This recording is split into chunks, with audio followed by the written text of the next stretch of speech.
Debacle.com political editor Guy Benson and Democratic strategist, partner with Forward Solutions Strategy Group, Isaac Wright. Great to have you both with us tonight. Hey, Shannon. Does anyone think this is sort of a weird story? I don't know why it's coming up now more than a year later.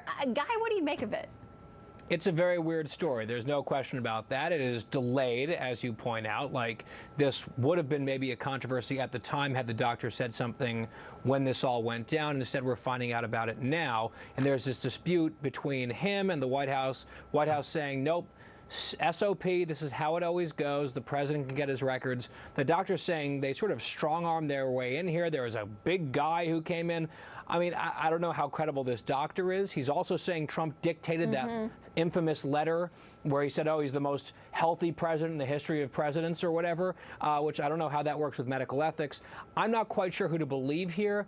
I'm not sure this is a story that has tremendous legs, but I could be wrong. Isaac, I'm still going to ask for your comment. It's bizarre. I mean, let's be honest. If this were on a TV show, a serial drama, or a movie, we would all say it was too far-fetched. Nobody would put this in a script. I mean, it's just so bizarre from the beginning. The president dictated the letter. Now it's come up that a non-White House attorney, a private sector attorney, and 2 bodyguards showed up and demanded the records. But it all goes back to the president having his feelings hurt over the doctor revealing that he took a drug for male pattern baldness, right? Well, that's I mean, at some point, you're the president of the free world. Right. Grow up Allegedly. a little bit, get over the childishness and the recklessness, and just move on. Yeah, that's the doctor's take on it. All right, I want to take you to another controversy. This is a young woman who went to prom in Utah. She found her dress in a secondhand store. She loved it. She thought it was beautiful, tweeted out pictures of it, and it looks like a traditional Chinese garment. And so not everyone was happy. She was actually surprised. An adult man retweeted her picture and said, "My culture is not your blank blank prom dress." He used some profanity there, and he's got hundreds of thousands of retweets on that. Isaac, it was a prom dress. You can see it there. The young woman says she completely taken off guard. She had no idea that she wasn't trying to create a controversy or insult anyone's culture. I just got to start by saying I'm so glad this did not have the TV show reveal where you put all of our own high school prom pictures up on air. No. Personally, my high school mustache would just not be high appropriate school for TV. mustache, nice. Look, I don't know. I don't know what was in the young woman's heart. Admittedly, I don't know enough about the cultural meaning and the heritage of the dress. I know it came about around the 1920s or 30s and had to do in China with some female liberation. But look, in the end, it's a good thing that we can have a conversation about what this means, about what cultural appropriation means. There have been people on all spectrums of the community who have said this was bad and insensitive, and folks who said it was a celebration of culture.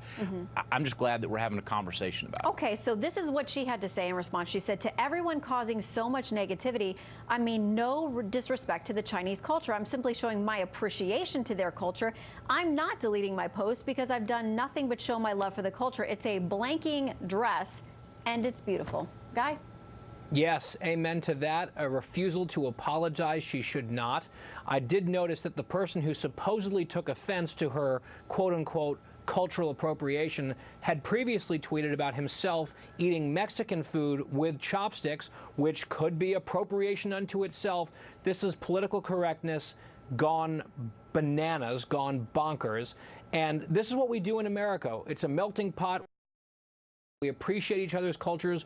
Culture is the sort of amalgamation of other people's lives and other people's cultures, and that's how society evolves. You borrow from one another, you respect one another. This did not seem disrespectful at all to me, and she owes zero apology, and she offered none. Good. Well, I'm going to apologize in advance in case my prom picture surfaces. I'm waiting to see guys. He's the political correct police. I look good, man. I look good. Okay, we'll look for both of yours then. Guy and Isaac, thank you very much, both of you. Good to see you. Thanks, Shannon. Good to see you. All right, President Trump honors a heroic pilot and her crew, some heroic passengers, too. That story coming up next. I accept I don't bike the miles I used to.